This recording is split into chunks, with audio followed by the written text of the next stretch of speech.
കോതമംഗലത്ത് അരിഷ്ടത്തിന്റെ മറവിൽ മദ്യവിൽപ്പന നടത്തുന്നുവെന്ന് പരാതി. ആയുർവേദ മരുന്നുകടയിൽ വിൽക്കുന്ന അരിഷ്ടം വാങ്ങി കുടിച്ച് ആളുകൾ മദ്യലഹരിയിൽ വീടുകളിലെത്തി ബഹളമുണ്ടാക്കുന്നുവെന്നാണ് പരാതി.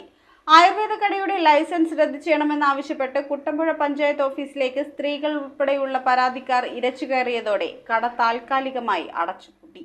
ആയുർവേദ മരുന്നുകടയിൽ വിൽക്കുന്ന അരിഷ്ടം വാങ്ങി കുടിക്കുന്നവർ മദ്യലഹരിയിൽ വീടുകളിലെത്തി ബഹളമുണ്ടാക്കുന്നത് പതിവായതോടെയാണ് കുടിയിലുള്ളവർ അധികൃതർക്ക് പരാതി നൽകിയത്. കുട്ടമ്പുഴ പഞ്ചായത്തിലെ മാമലക്കണ്ടം മേട്നാപ്പാറ ആദിവാസി കോളനിയിലാണ് സംഭവം. പോലീസ്, എക്സൈസ്, പഞ്ചായത്ത് എന്നിവർക്ക് നിരവധി പരാതികൾ നൽകിയെങ്കിലും പരിഹാരമുണ്ടാകാത്തതിനെ തുടർന്ന് പ്രദേശവാസികളായ സ്ത്രീകൾ കടയുടെ മുൻപിൽ തടിച്ചുകൂടുകയായിരുന്നു. ജനരോഷം ശക്തമായതോടെ പോലീസും എക്സൈസും സ്ഥലത്തെത്തി ആയുർവേദ കട താൽക്കാലികമായി അടച്ചുപൂട്ടി. തുടർന്ന് കടയുടെ ലൈസൻസ് റദ്ദു ചെയ്യണമെന്നാവശ്യപ്പെട്ട് കുട്ടമ്പുഴ പഞ്ചായത്ത് ഓഫീസിലേക്ക് പ്രദേശവാസികളായ സ്ത്രീകൾ ഉൾപ്പെടെയുള്ള പരാതിക്കാർ ഇരച്ചുകയറി. അരിഷ്ടം വിൽക്കുന്ന ആയുർവേദ കടക്കെതിരെ ശക്തമായ നടപടി സ്വീകരിക്കാമെന്ന് പ്രസിഡന്റ് കാന്തി വെള്ളക്കയൻ ഉറപ്പു നൽകിയതിനെ തുടർന്ന് പ്രതിഷേധക്കാർ വീടുകളിലേക്ക് മടങ്ങി. News bureau, Kothamangalam.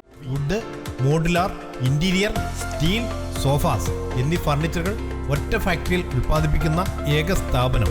Architectural and traditional designs ആവശ്യാനുസരണം നിർമ്മിച്ചു കൊടുക്കുന്നു.